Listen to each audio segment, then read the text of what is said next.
अस्सलाम वालेकुम dear students. आज हम 1.1 general math class 9 question number 4 solve कर रहे हैं। पहले 3 क्वेश्चन हमने पूरी वीडियो जो है कंप्लीट अपलोड की है। अब ये क्वेश्चन उर्दू में है, बहुत ही इंटरेस्टिंग क्वेश्चन है। सिर्फ आपको समझ आ जाए कि इस क्वेश्चन में क्या क्या रहा है तो आपके लिए बहुत आसानी से ये क्वेश्चन जो है वो क्या हो जाएगा, सॉल्व हो जाएगा। अब देखें, 1,45,000 रुपये का 36% मालूम करें। अब का ये जो का है ना, इसका आसान कंसेप्ट आपको मैं देता हूँ। ये मल्टीप्लाई को रिप्रेजेंट कर रहा है। ये जो का है ये किसको रिप्रेजेंट कर रहा है? मल्टीप्लाई को। का को इंग्लिश में ऑफ कहते हैं। अगर आप बुडमास रूल में चला जाएं तो वहाँ पे बुडमास रूल में आपको बताया गया है बी से ब्रैकेट ओ से ऑर्डर। वो जो ऑर्डर है ना वो यहाँ पे का की सूरत में लिखा जा रहा है। ठीक है, सबसे पहले हम लिखते हैं 1,45,000 का 36%। अब आपको पता है फीसद को क्या कहते हैं? हम डिवाइड बाई 100 से रिप्रेजेंट करते हैं। तो हम इसको लिख सकते हैं कि 36% को ख़त्म किया जाए तो और क्या हो जाता है हमारे पास? 100 मल्टीप्लाई का की जगह क्या आ जाएगा? इस का की जगह मल्टीप्लाई आ जाएगा और 145,000 अपनी जगह। ये 2 ज़ीरो इन 2 ज़ीरो से कैंसिल हो गए। तो अब हमारे पास रह गया 36 मल्टीप्लाई बाई 1,450, ये चीज़ रह गई है। ठीक है, रुपए। अब आप इन दोनों को रफ अमल में मल्टीप्लाई कर लें तो आपके पास आंसर आ जाएगा। अच्छा, हमारे पास जो आंसर है मल्टीप्लाई करने के बाद 52,200 रुपये, ये हमारा सिंपल क्या है? आंसर है। बस इतनी सी बात है। क्वेश्चन का पता होना चाहिए क्वेश्चन कैसे सॉल्व होता है, बस आपको इबारत का पता होना चाहिए। मोस्टली स्टूडेंट कहते हैं ये समझ नहीं आ रही है, तो वही बिल्कुल मुख्तसर क्वेश्चन है। अब क्योंकि क्वेश्चन हमने ऑलरेडी लिखे हुए हैं तो हम दूसरा क्वेश्चन, नेक्स्ट क्वेश्चन जो है उसको पहले समझेंगे और उसके बाद हम इसको क्या करेंगे? सॉल्व करेंगे। अब ये जो उर्दू है ना, ये आपने क्वेश्चन में से निकालनी होती है। अगर मैं बात करूं कि एक भरे हुए ट्रक का वज़न 6500 किलोग्राम है, अगर इस वज़न का, अब ये ध्यान देना स्टेटमेंट पर, का 82% ट्रक में लदे सामान का वजन हो तो खाली ट्रक का वजन मालूम करें। तो खाली ट्रक का वजन हम कैसे मालूम करेंगे? सबसे पहले हम भरे हुए ट्रक का टोटल वजन लिखेंगे, यानी भरे हुए ट्रक का वजन। ठीक है, सॉरी मैं थोड़ा सा क्लोज कर देता हूँ पेज, फिर नेक्स्ट क्वेश्चन सॉल्व करने के लिए हम पेज दोबारा ओपन कर लेंगे। अब देखें, ये हमारे पास वजन कितना है? 6500 किलोग्राम। ये हमारे पास आ गया ट्रक का वजन। अब दूसरी स्टेटमेंट उसने दिया कि ट्रक का वजन 65, ठीक है। अगर वजन का जो वजन है उसका 82% ट्रक में लदे सामान का वजन हो तो खाली ट्रक का वजन मालूम करना है हमने। अब हम लिखते हैं लदे हुए सामान का वजन। अब ये इसने हमें बता दिया कितना है, क्वेश्चन में जाएं 82%। हम अब डायरेक्ट कर देते हैं 82 को, परसेंटेज को ख़त्म करते हैं तो परसेंटेज जब भी ख़त्म होती है तो डिवाइडेड बाई हम क्या कर देते हैं? 100। का मतलब है मल्टीप्लाई, और वज़न जो है वो हमारे पास वज़न कितना है? 6500। आसान, ये 2 ज़ीरो इन 2 ज़ीरो से कैंसिल हो गए। तो अब आपके पास आ गया है 82 मल्टीप्लाई बाई 65।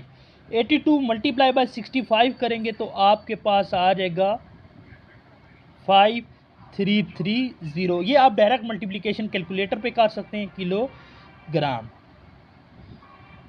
अब हमारा अभी क्वेश्चन कंप्लीट सॉल्व नहीं हुआ, दोबारा स्टेटमेंट पे जाते हैं। पहला क्वेश्चन 6500 किलोग्राम, अगर वजन इसका 82% ट्रक में लदा हुआ हो तो अब खाली ट्रक का वजन निकालना है। अब याद रखना है कि आपको कोई 100 रुपये देता है, अगर 100 में से आपको कहता है कि 50 निकाल दो तो पीछे आपके पास आंसर क्या रहेगा? तो पीछे आंसर हमारे पास 50 आएगा।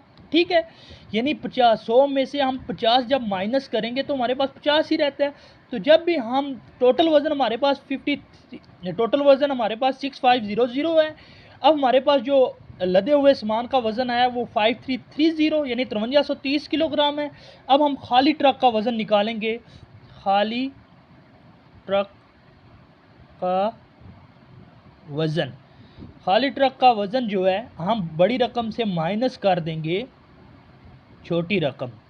ठीक है, ये निकालने के लिए हम यूज़ करते हैं, यहाँ पे लिख दें आप किलोग्राम। लाजमी नहीं है कि आप यहाँ पे लिखें या यहाँ पे लिखें, ये डिपेंड्स करता है आप पे। ठीक है, अब जब इन दोनों को माइनस करें तो आपके पास 1170 किलोग्राम आ जाएगा लदे हुए ट्रक का वज़न। ये हमारा आ गया जी आंसर। ठीक है, अगर क्वेश्चन की समझ नहीं आई है, इसे एक दो बार देखना है तो आपको इंशाल्लाह ज़रूर समझ आएगी।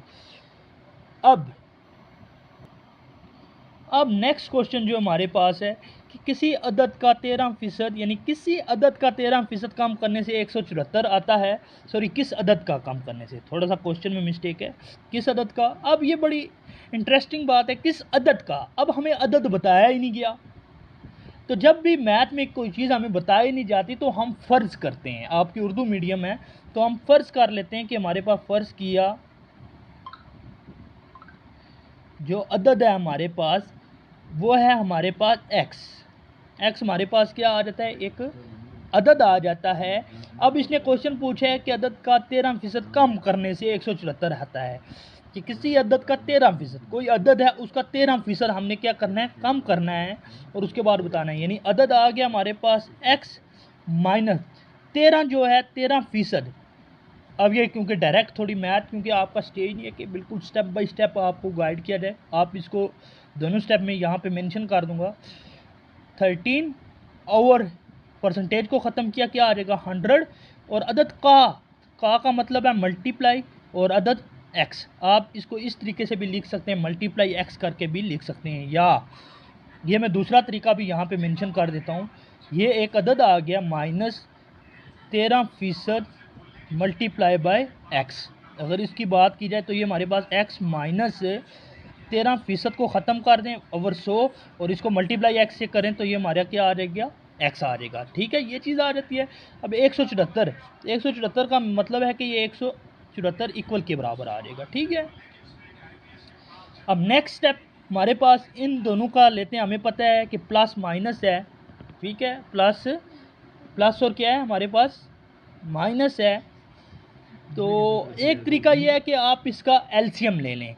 अब सपोज डैट हमारे पास सपोज यहाँ पे भी क्या है 1 है, तो हम इन दोनों का क्या ले लेते हैं, एलसीएम ले लेते हैं। हमारे पास एलसीएम आ गया 100, तो ये हमारे पास 100 को 1 को 100 से मल्टीप्लाई करें, 100 एक्स माइनस 13 एक्स अपनी जगह पे और 174 अपनी जगह।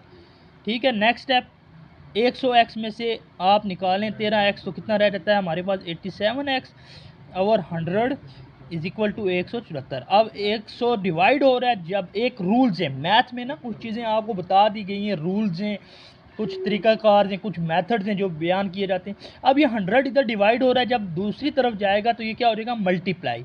हमारे पास 87 x is equal to 174 multiply by हमारे पास क्या आ जाएगा 100। अब 87 एक्स इज इक्वल टू, इन दोनों को मल्टीप्लाई करें, आसान तरीका ये है, 2 ज़ीरो हैं तो 1 7 4 डबल ज़ीरो लगा दें आप, और अब x की कीमत मालूम करें। एक तरीका ये है कि आप 87 जो कि x के साथ कोएफिशिएंट है लिख सकते हैं कि 7 को डिवाइडेड बाई कर दें ऑन बोथ साइड के, 87 को दोनों अतराफ क्या कर दें, डिवाइड कर दें, ये भी कर सकते हैं। और दूसरा मेथड ये है कि आप इसको कर सकते हैं कि x इज इक्वल टू, ये इधर मल्टीप्लाई हो रहा है, उधर जाके क्या हो जाएगा, डिवाइड हो जाएगा। ये कुछ रूल्स इंशाल्लाह मैं आपकी जल्दी मेंशन करूंगा ताकि आपके लिए आसानी पैदा करें। अब x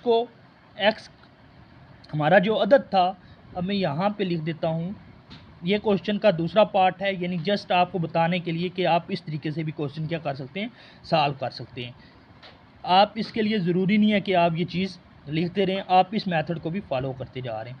अब नेक्स्ट हमारा ये है कि जब भी हम 17400 को 87 से डिवाइड करेंगे तो हमारे पास डिवाइड करके आंसर क्या बच जाएगा 200।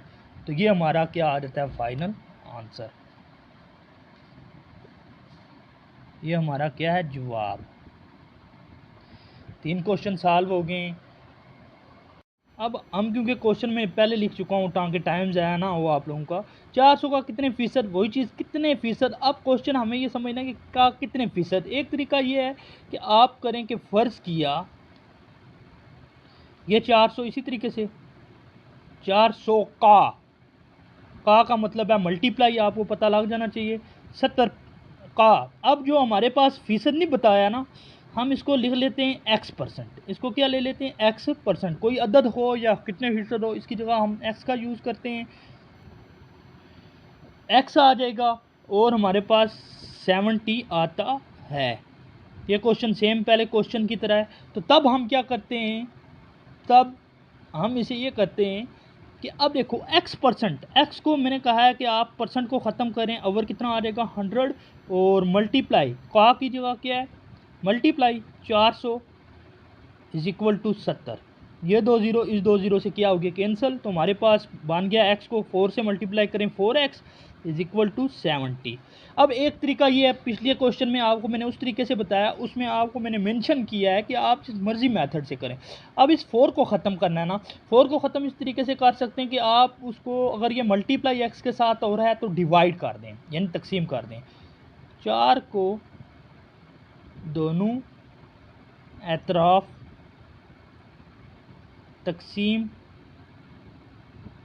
करने से, यानी 4x/4 इज इक्वल टू 70/4। ये 4 इससे कैंसिल हो गया, हमारे पास x इज इक्वल टू 70 और 2 2 ज़ार 4 2 35 ज़ार, तो हमारे पास क्या आ जाएगा 35/2। ये फाइनल आंसर आ गया। ठीक है, ये हमारा क्या है जवाब है।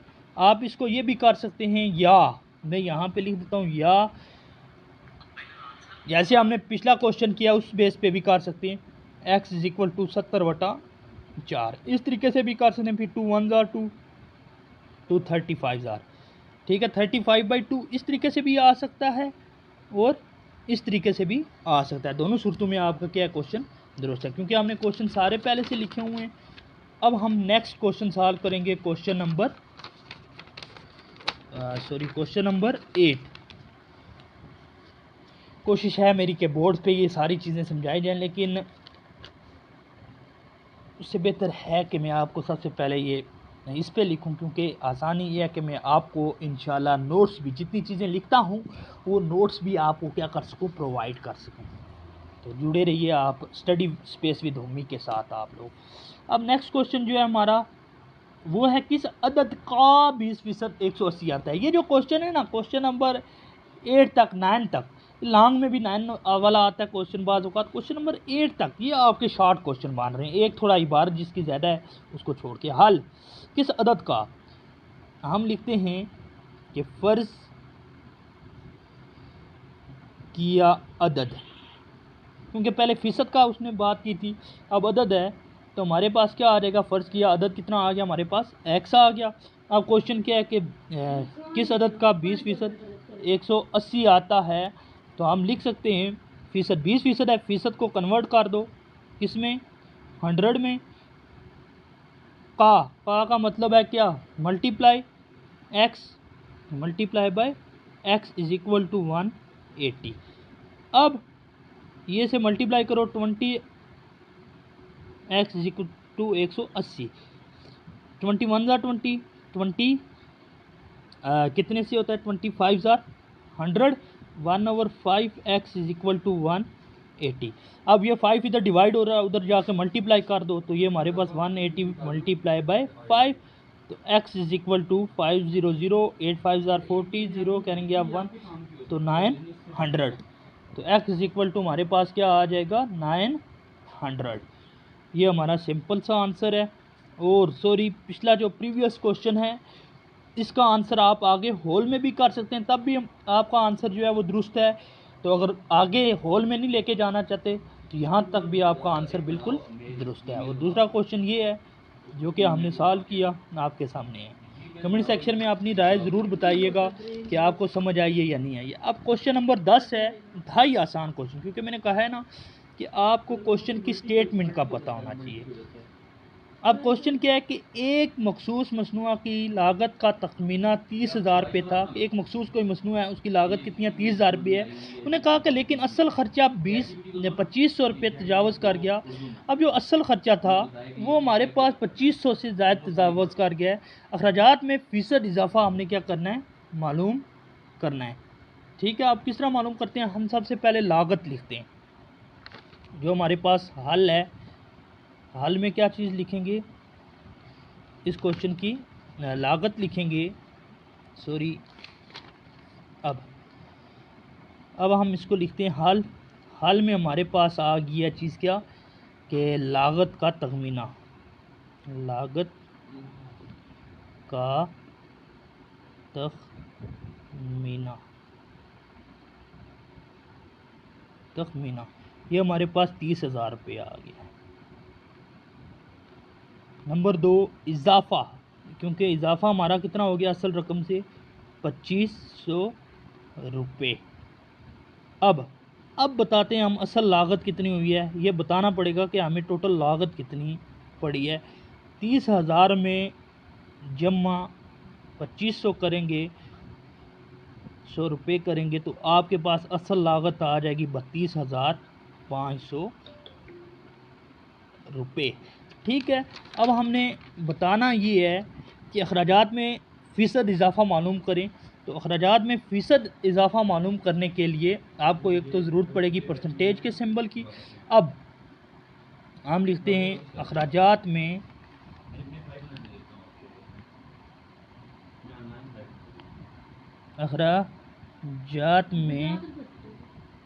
फ़ीसद इजाफ़ा। अब ये इजाफ़ा फ़ीसद इजाफ़ा कितना होता है? हमारे पास टोटल अखराजात कितना पड़ा है हमारा? 2500 डिवाइडेड बाय टोटल असल लागत कितनी है? 32,500। और इसको आप हमारा फ़ीसद में मालूम करना है, तो फ़ीसद में मालूम करने के लिए मल्टीप्लाई बाय हम क्या कर देते हैं? 100। अब ये इन दो ज़ीरो से कैंसिल हो गए, तो हमारे पास ऊपर क्या रह गया है? अब क्वेश्चन का नेक्स्ट स्टेप हम यहाँ पे लिखते हैं, बकिया जो हिस्सा है वो यहाँ पे लिखते हैं। 2500 ऊपर रह गया है और टोटल नीचे क्या रह गया हमारे पास? 325, ये रह गया 325। अब जब आप इनको डिवाइड करेंगे तो आपके पास टोटल आ जाएगा, और ये फ़ीसद लगा है तो यहाँ पे फ़ीसद का सिंबल ये आ जाएगा 7.69%। ठीक है, जब 2500 को डिवाइड कर देंगे 325 से तो आपके पास आ जाएगा 7.69। इस तरह आज हमारे 9 क्वेश्चन जो हैं वो मुकम्मल हुए। अब क्वेश्चन है कि एक घड़ी 4 से ही 1/2 मुनाफे पर 850 रुपये में फ़रोख्त की गई। एक घड़ी जो है वो 4 से ही 1/2 मुनाफे पर 850 रुपये में फ़रोख्त की गई। घड़ी की कीमत मालूम करनी है हमने, जो असल कीमत है घड़ी की वो मालूम करनी है। फ़र्ज़ किया घड़ी की कीमत ख़रीद।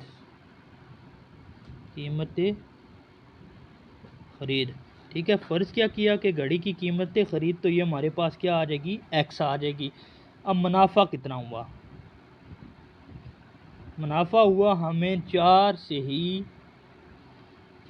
1/2%, और इसको मल्टीप्लाई कर देना है किसके साथ? हमें एक्स के साथ। ठीक है, क्योंकि घड़ी की जो असल कीमत थी उसके लिए हमने क्या लिखा? साथ एक्स लिखा। 4 2 8, इससे ही को मल्टीप्लाई, यानी ये दो आपस में मल्टीप्लाई हो जाते हैं और ये क्या हो जाता है? ऐड हो जाता है। 4 दूने 8 और 1 9/2% एक्स। अब फ़ीसद को कन्वर्ट कर दें आप लोग किस में? डिवाइड में, तो ये हमारे पास 100 में 9/2 मल्टीप्लाई बाय 100। 2 डिवाइड ऊपर ये जो फ़ीसद को ख़त्म किया जाता है तो हमारे पास 100 आता है, तो हमारे पास 2 मल्टीप्लाई बाय क्या आ जाएगा? 100x। ठीक है, अब नेक्स्ट 9/200 x, ये हमारे पास क्या आ गई? कीमत आ गई है। अब हमने मालूम क्या करना है, कीमत फ़रोख्त। कीमत, अब किस कीमत में हमने क्या की, फ़रोख्त की कीमत फ़रोख्त। अब कीमत फ़रोख्त निकालने के लिए क्या करेंगे हम, कि इसने कहा है कि एक घड़ी 4/1/2 मुनाफा पर 850 रुपये में फ़रोख्त की गई।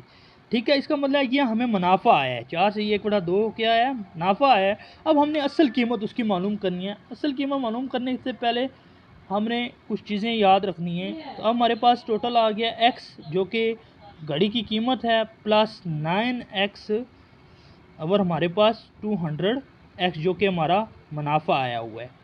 ठीक है, अब एक तरीका ये है कि आप इसको क्या कर दें, इन दोनों का सपोज क्या ले लेते हैं, 1 है सपोज, इन दोनों का ले लेते हैं एलसीएम 200, एलसीएम आ गया ये हमारे पास 200x प्लस हमारे पास क्या आ जाएगा 9x। तो इन दोनों को जमा करो तो आप लोगों के पास आ जाता है 209x बटा 200, 209x बटा 200, ये चीज़ आई है। अब ये चीज़ उसने कहा है, जब हमारे पास ये चीज़ आ गई है, अब हम लिखते हैं कि बशर्ते सवाल, जो हमारा सवाल था, बशर्ते सवाल के मुताबिक हम ये जो चीज़ है, ये सारी चीज़ किसके बराबर आ जाएगी, 850 के। हम लिख सकते हैं 209x वटा, मैं ये दोबारा समझाता हूँ आपको, 200 इज इक्वल टू हमारे पास कीमत फ़रोख्त कितनी थी, 850 रुपये। अब देखें ये 200 इधर डिवाइड हो रहा है, उधर जाके क्या हो जाएगा, multiply 209x is equal to 850 ज़रबे 200 रुपये। ठीक है, अब हमारे पास इधर 209, इसी तरीके से x इज इक्वल टू, इन दोनों को मल्टीप्लाई किया 85000 रुपये। अब आपने देखना है x की कीमत निकालनी है, x is equal to 85000 divided by आपके पास कितना आ जाएगा, 209। जब इन दोनों को डिवाइड किया तो आपके पास आंसर आ जाएगा 813 पॉइंट के बाद आपने जाने दो अदद, तो हमारे पास कितने आ गया, 813.40 पैसे। ठीक है, ये पूरा क्वेश्चन था। अब इस क्वेश्चन को आप लोग देखें, उसने कहा कि एक घड़ी 4/1/2 मुनाफे पर 850 रुपये में फ़रोख्त की गई है, घड़ी की कीमत मालूम करें। यानी घड़ी की असल कीमत का कोई पता नहीं है, हमने ले लिया कि घड़ी की कीमत ख़रीद जो थी, जो असल कीमत थी वो x है। ठीक है, मुनाफा अब हमने लिखा 4/1/2%। अब क्योंकि परसेंट में है तो मल्टीप्लाई बाय x हमने असल कीमत लिखनी है, क्योंकि हमें पता होना चाहिए कि भाई असल कीमत क्या थी हमारी। अब इन दोनों को मल्टीप्लाई कर दें, डिनोमिनेटर को और होल को मल्टीप्लाई किया और प्लस कर दिया नोमिनेटर से, तो हमारे पास 9/2 x आ गया। परसेंटेज को ख़त्म किया 9/2 ज़रबे 100, क्योंकि परसेंटेज को जब भी ख़त्म किया जाता है डिवाइड बाई 100, जो डिवाइड बाई 100 है इट्स मीन के वो 2 के साथ क्या हो जाएगा, मल्टीप्लाई, तो हमारे पास 9/200x। अब कीमत फ़रोख्त, अब जो कीमत फ़रोख्त है, अब x बटा x/1 प्लस 9x/200 हमारे पास ये आ गया। इसको हमने पहले क्या किया, सॉल्व किया, ये चीज़ें लिखी हैं। अब हमारे पास क्वेश्चन आ गया जी, और इसके आगे आप अब लिखते हैं कि जब हमारे पास ये सॉल्व होके आया तो आपने लिखना है कि बशर्ते सवाल के मुताबिक हमारे पास जो कीमत ख़रीद वाला पोर्शन है उसमें से हमने खर्च वाला देखना है, जिसमें हमने फ़रोख्त की है, सॉरी, उसमें से फिर मुनाफा निकालना है। अब हमने वही किया, 209 रह गया, ये इधर डिवाइड हो रहा था, दूसरी तरफ जाके मल्टीप्लाई हो गया, 209x आ गया, और इधर आ गया 85,000 रुपये, x इक्वल टू 85,000 डिवाइड कर दिया 209 से, तो 813.40।